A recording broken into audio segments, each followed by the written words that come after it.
Puji nama Tuhan, Shalom Bapak Ibu dan Saudara semua. Kita bersyukur karena kita ada di hari yang baru, dengan anugerah yang baru, kesempatan yang baru, dan berkat-berkat yang baru yang Tuhan siapkan buat kita semua. Masih berbicara tentang kebangkitan Yesus Kristus, karena kita di masa-masa untuk mengenang, mengingat bagaimana Yesus Kristus menang, bangkit atas maut, lalu kemudian kita ada di masa-masa perenungan itu. Beberapa hari yang lalu saya mengajak jemaat Tuhan untuk melihat makna kebangkitan Kristus yang membuktikan bahwa perkataan Yesus benar adanya. Kemudian di hari ini saya ingin mengajak kita semua memikirkan tentang hal yang sama, tetapi dari teks yang berbeda, yaitu dari Lukas pasal 1 ayat 3 sampai yang keempat. Demikian firman Tuhan.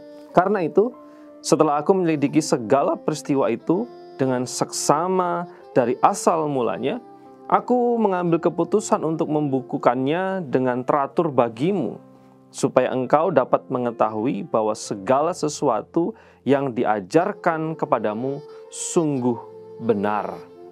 Ini adalah sebuah pengantar yang ada di dalam Lukas, surat Injil ini. Injil ini adalah sebenarnya awal mulanya surat yang dikirim oleh Lukas kepada seorang yang bernama Theophilus. Bapak Ibu bisa membaca di dalam Lukas pasal yang pertama, ayat yang pertama.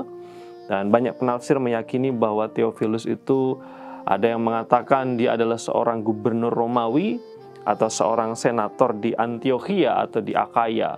Dia adalah seorang pembesar, dia adalah seorang figur dan tokoh yang sangat berpengaruh. Kemudian berkaitan dengan pengajaran tentang Yesus Kristus, tentang kelahirannya, tentang karyanya, tentang penderitaannya, tentang kebangkitannya, Lukas mengatakan di sana bahwa menyelidiki segala sesuatu dengan seksama dari asal mulanya, kemudian mengambil keputusan untuk membukukan, lalu kemudian itu dikirimkan kepada pejabat Romawi ini supaya Theophilus mengetahui bahwa segala sesuatu yang diajarkan kepadamu, kepada Theophilus tentang Yesus Kristus itu sungguh benar. Lukas hadir memposisikan dirinya sebagai saksi tentang segala peristiwa tentang Yesus Kristus, termasuk peristiwa kebangkitan Yesus Kristus.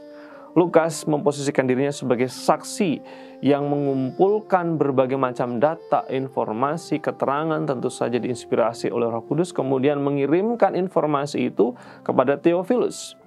Lukas bersaksi bahwa apa yang terjadi tentang Yesus Kristus, berita tentang Yesus Kristus adalah sungguh benar adanya.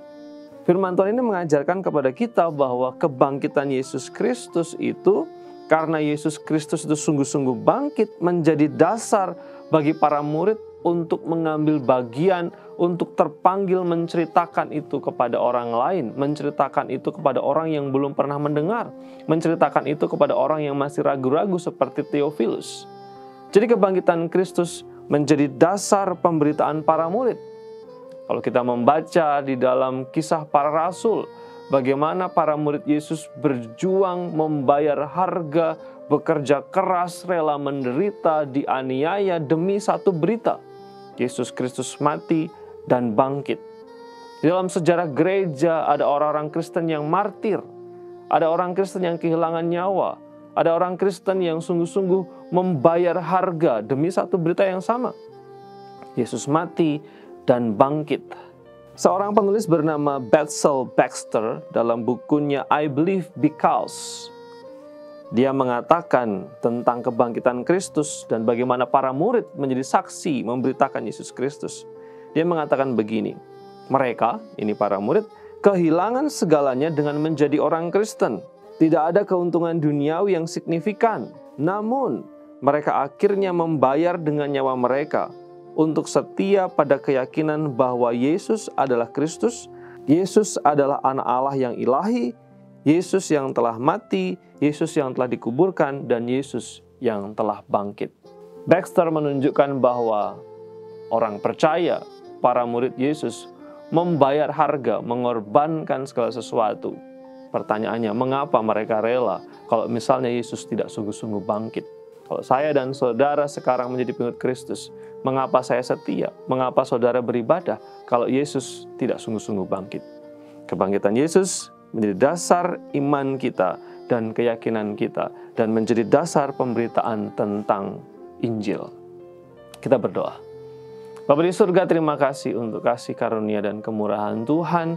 Bersyukur untuk kebangkitan-Mu yang membuat kami yakin dan percaya serta mendapatkan pengharapan. Berkat anugerah Tuhan atas kami di sepanjang hari ini. Dalam nama Tuhan Yesus kami berdoa. Amin.